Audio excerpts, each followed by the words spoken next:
We talked about economic development. It's happening all around Washington County, but not here. What would you do to bring in good wage jobs to increase the tax base and increase development? Elizabeth? I would agree, it's, oh, let's see, there we go. Can you, There we go. I can start. I think that's an excellent point. It's happening around Maryland, Frederick County, where I'm a teacher. A whole different economy than ours. They recovered from the recession. Even Allegheny and Garrett, I would say, have some strengths going in that we seem to still be struggling economically. One of the things I've heard from some of the business people I've already talked to is that it's really hard to start a new business. There isn't always a welcoming support of how can we help you get that started from the county.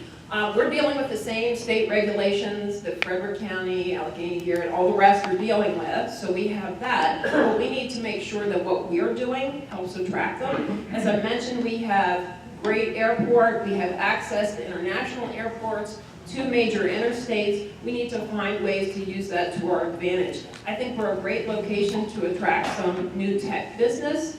And again, take advantage of the transportation routes that are in our area. Right now, they seem to create a lot of problems with drug trafficking, human trafficking, which we definitely want to address, working with Sheriff Mullendorf, who's done an awesome job and has started programs that are pilots in the state on any number of things to help our citizens. But I think, again, we need to try and tap into all the different ways that we can leverage what we have here in Washington County while preserving the historic value. And that's one of our big assets, as well as tourism here. Again, trying to build on what we have and strengthen it.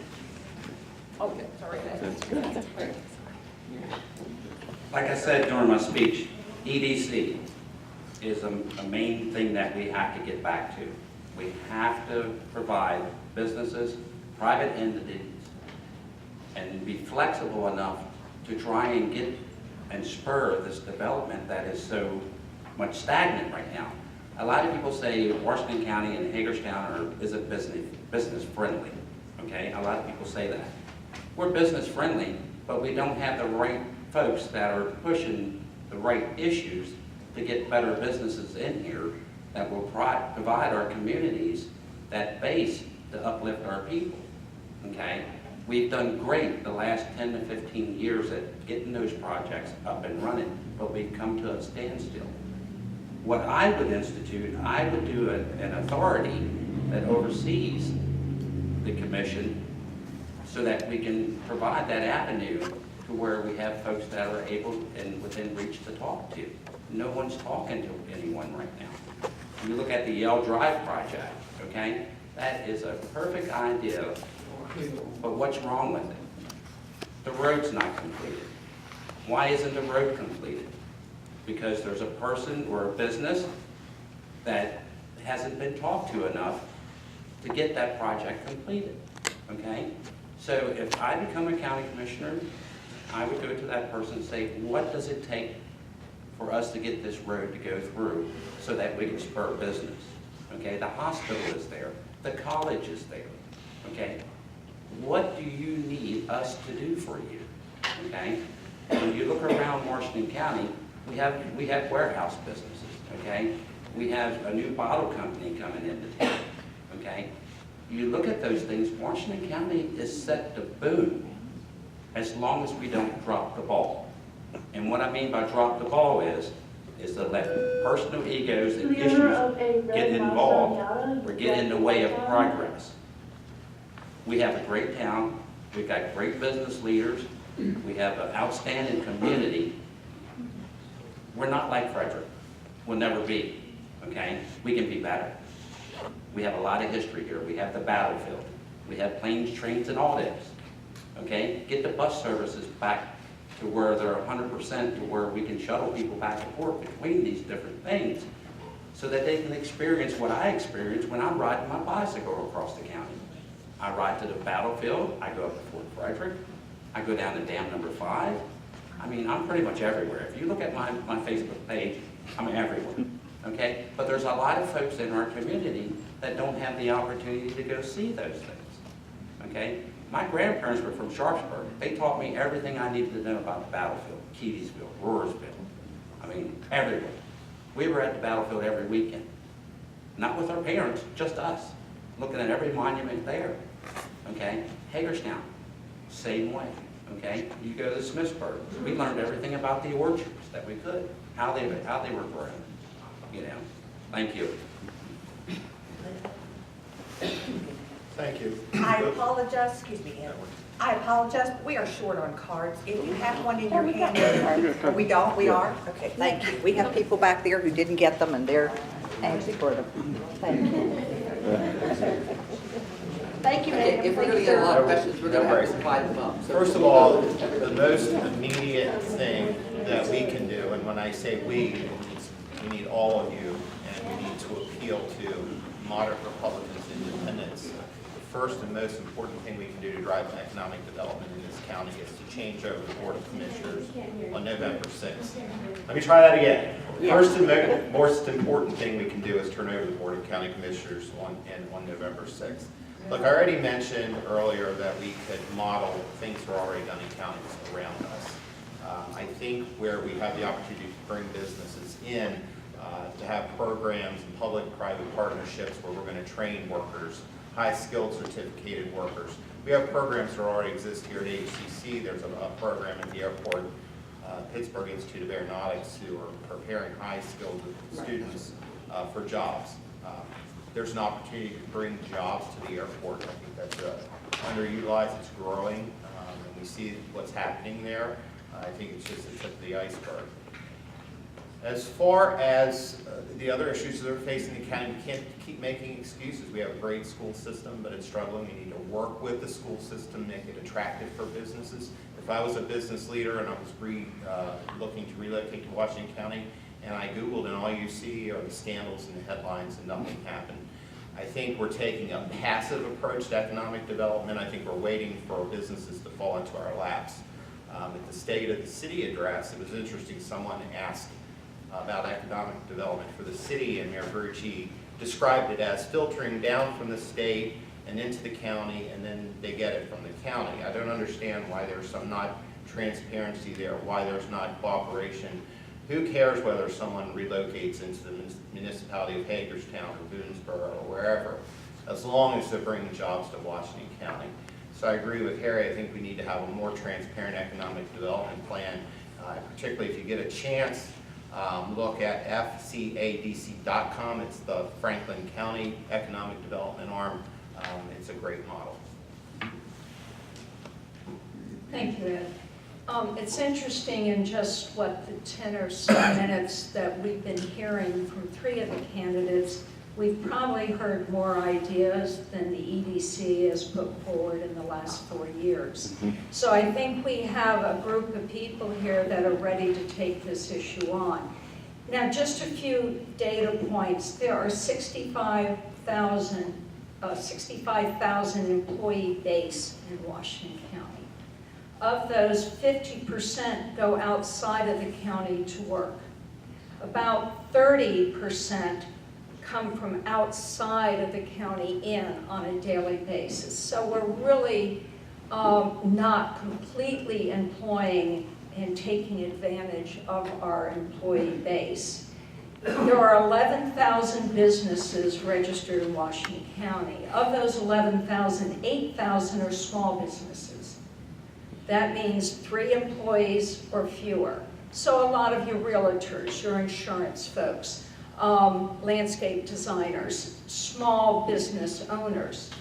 And guess what? They're very committed to the community. They live in the community. Their kids go to school. They go to church here in the community. And so again, why wouldn't we take those 8,000 businesses and find a way to help them grow?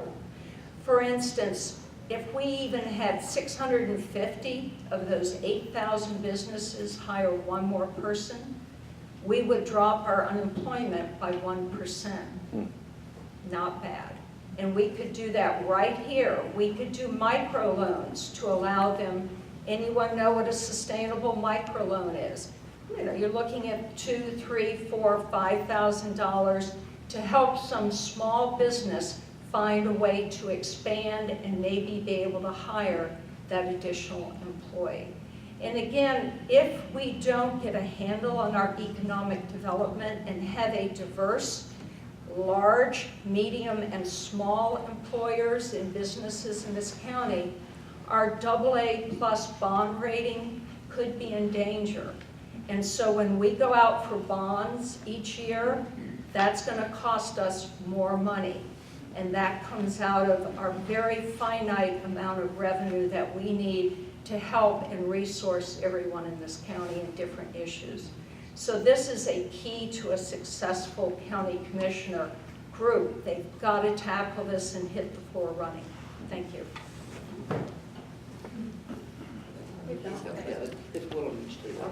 Can you hear me now? Yep. The one thing about going last is, I already talked about some of the things I was going to say. But, no, I think Ed hit the nail on the head when he was talking about the city and the county have to work together much better.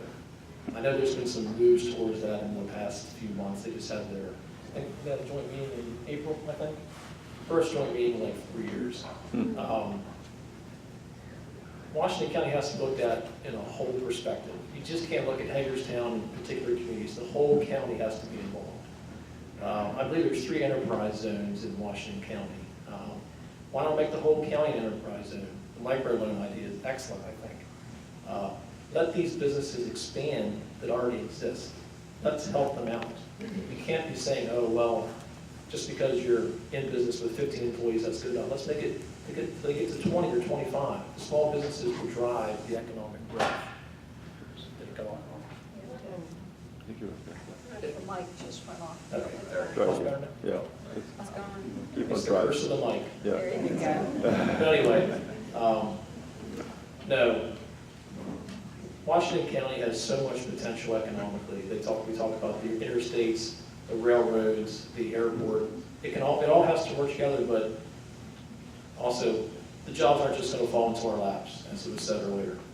We have to be out there aggressively marketing this county. I traveled into Frederick, and I know Elizabeth does for her job as a teacher.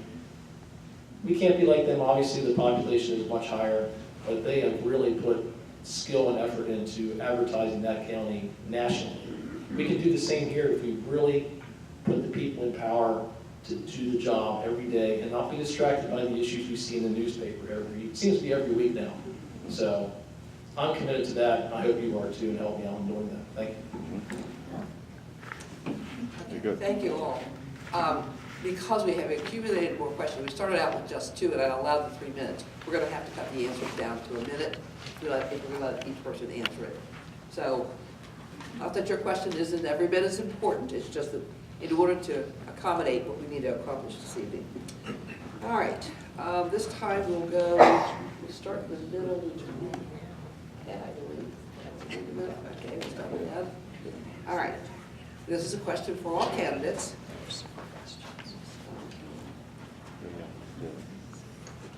What is your position on promoting renewable energy, such as wind, solar, electric vehicles, and charging infrastructure? That's a good question. If there's a niche for bringing renewable energy jobs into Washington County, it would be a location for research and development. I think that's a great idea. I'm not sure, obviously we're going to have to move in that direction as technology progresses and be prepared for it. You already see the electric charging stations around. So I'm not sure, we're at the cusp of that. We're not on the cutting edge of much, honestly. And to make the jump from where we are now to renewable energy would be a stretch, honestly, in my opinion, at this point. So I think we need to look at every opportunity that comes along and certainly support it as an idea. But from where we are now to launching into a renewable energy here, it seems kind of unlikely. So, we're going to Brian. He's going to mix it up. He's got to Try again. Yeah, I'll go back and forth. Okay, let's try again. No, renewable energy, that's certainly an area that this county could get involved in. Just by starting maybe on some small things, maybe getting our county commuters involved in cleaner fuel technology, that would be a good start. Making every county building possibly hooked up to the solar grid. Solar and electric technology has plummeted in price in the last few years. And we can do the small things around the county and move forward from there. Hopefully, we have not just political support, but public support for that too, because if it does save money to the taxpayer, many people are going to be in favor of it. So that's what I'd like to see happen.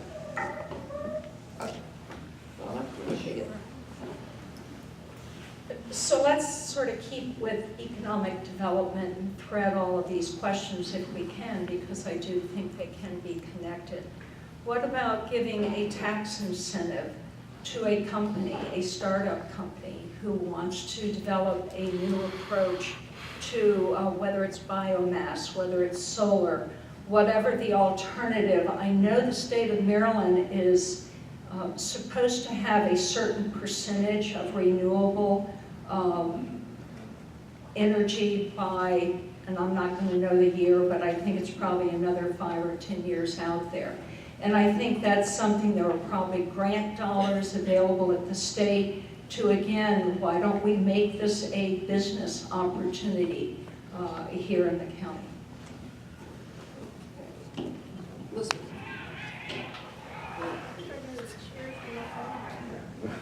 Is it working? Ours seems to not be. Do you have one? Yes. Or I'll just use my teacher. That'll work too. Questions are coming. So, absolutely, I think we want to encourage renewable energy businesses.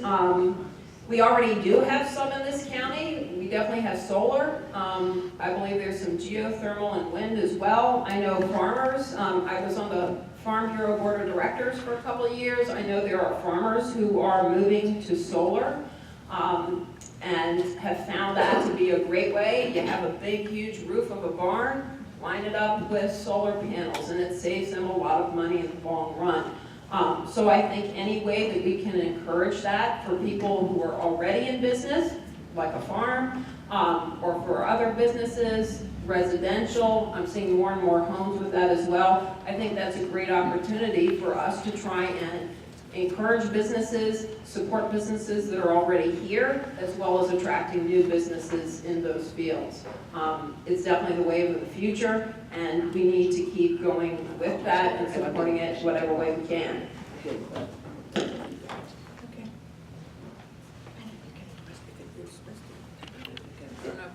Okay. Oh, I'm sorry. Harry's next, yeah. All right. These. I think what we need to do is we need to look, can you hear me? You guys can hear me Harry, pretty I good? think I turned it off, sorry. All right, can you hear me now? I think what we need to do with this idea is to look more towards agriculture, look at the farmers, how they are changing over. They're going more solar. They're doing a better heat source because they're up early in the morning and they're taking the heat source products through solar and other options to make their farms a lot better and more self-sufficient. You also want to look at the private homeowner. There's a lot of panels that are going up on rooftops right now. It's a great investment. You look at 5-10 years out, it's already paid for itself. So then you look into investors. You look at those investors, you try and get those type of businesses in this area to help us better improve as a community to get like our bus services better improved. We have natural gas here. Use it. Our bus services can be run off of that. I think some of them are right now. Okay, thank you. Okay, we're getting some questions that are not related to the job that county commissioners do, so I'm going to pull those out. Thank you. Yeah. There are things and decisions that may be made at state or federal level, so excuse me for editing, but it's necessary. Okay, here's one. That's going to be fun. Current county leadership seems notably tone deaf to women's issues. How would you address the current lack of transparency and accountability regarding equal treatment for women and give them any desire to invest and start a business here? Okay, we're going to go back to Elizabeth. Sure. Okay. Is this working? Okay, it is. Yeah, So I would have to agree with that. I think there's a lot of ways to be more transparent. I think, one, we need to revisit the harassment policy even with county government. Yes, it does apply to county commissioners, but hopefully they wouldn't need it. And when they made some changes, what they, as I understand it, have now is if you're an employee and you feel harassed, the person you report it to is the county attorney. I think that's inappropriate. The county attorney's duty is to the county. That's not who someone should be reporting to. So I think there's some simple ways to address it within county government. Leadership has to come from the top. If employees feel they're not valued or respected from the top down, that affects the whole organization. Similarly, if we're reaching out to women in other ways to attract businesses and showing that we respect and value them and view them as equal, then I think that spreads in other ways. Stop, just go across. Just go across this time. Try this again? Okay. When I served in the military, the issues of sexual harassment and just harassment in general was present. And the same situation applies here in this county. If someone wants to report sexual harassment or harassment in the county, they have to just report it to their superiors, who may be under the control of the government, the county commissioners. So having a separate independent, maybe a board, an agency, not maybe an agency, but at least 3 people who could look at an issue separate from what the county commissioners say, every Tuesday afternoon. And in closed session, no one knows what's said, if someone's reporting something. So having independence separate from the commissioners, I think, would be a very good place to start. Just go right across. Harry will hit on 2 points. Okay, go ahead. Hello? There is a culture at the county government, as well as Board of Ed, as well as other organizations and agencies in the county, of sexual harassment, of hostile work environment. And we need to say enough. We have to have a hotline that is totally independent from the HR departments and all of those agencies. The HR department is not there to protect or defend the employees. They're there to protect and defend management.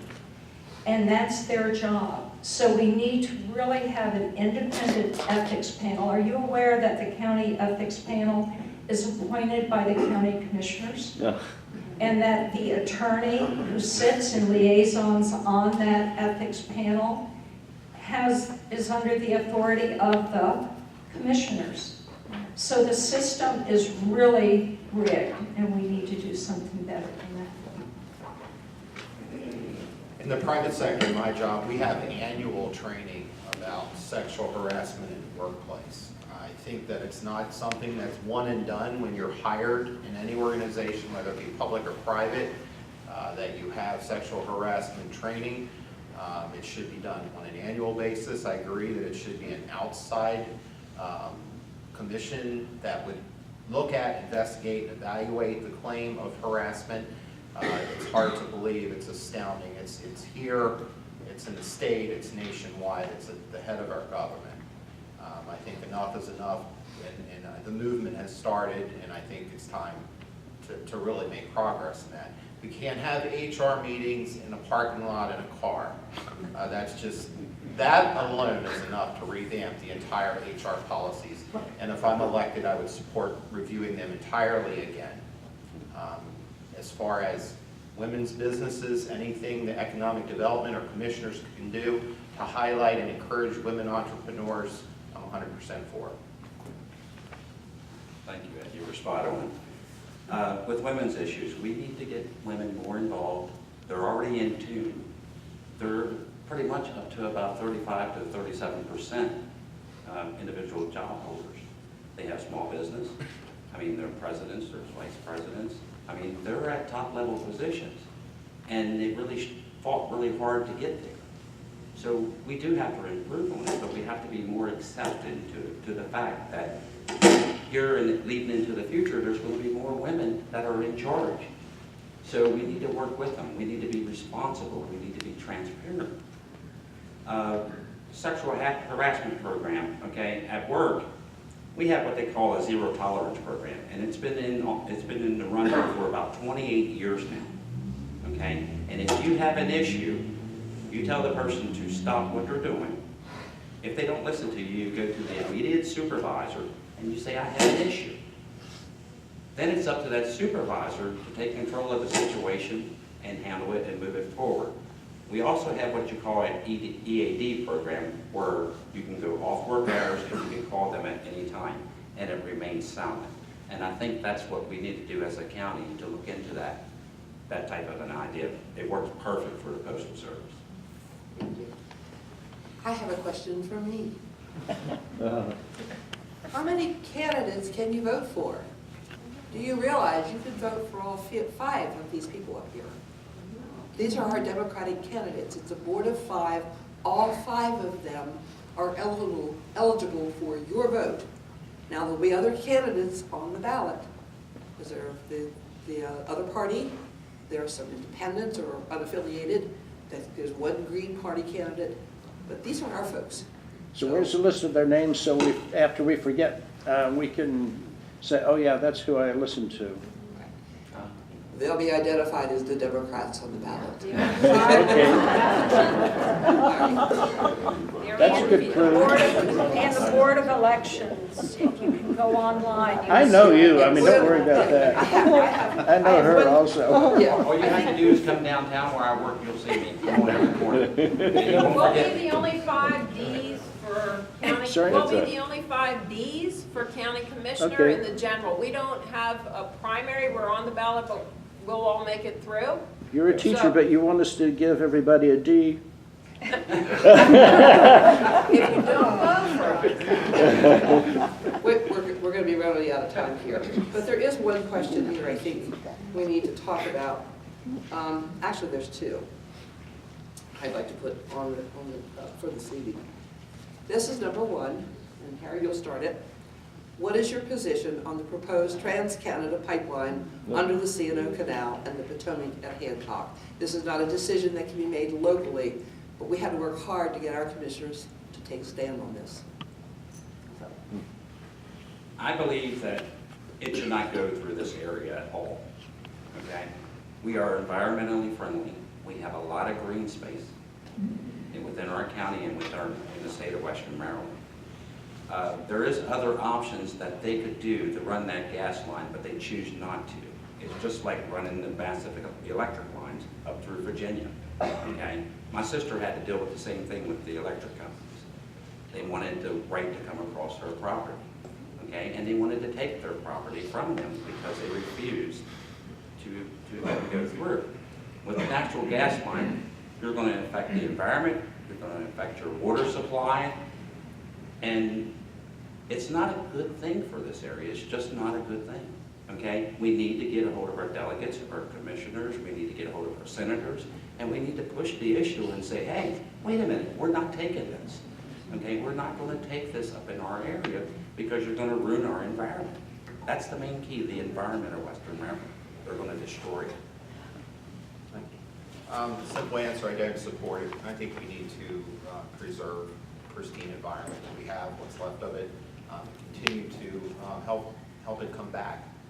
So that's my answer. That's good, that's a short answer, that's.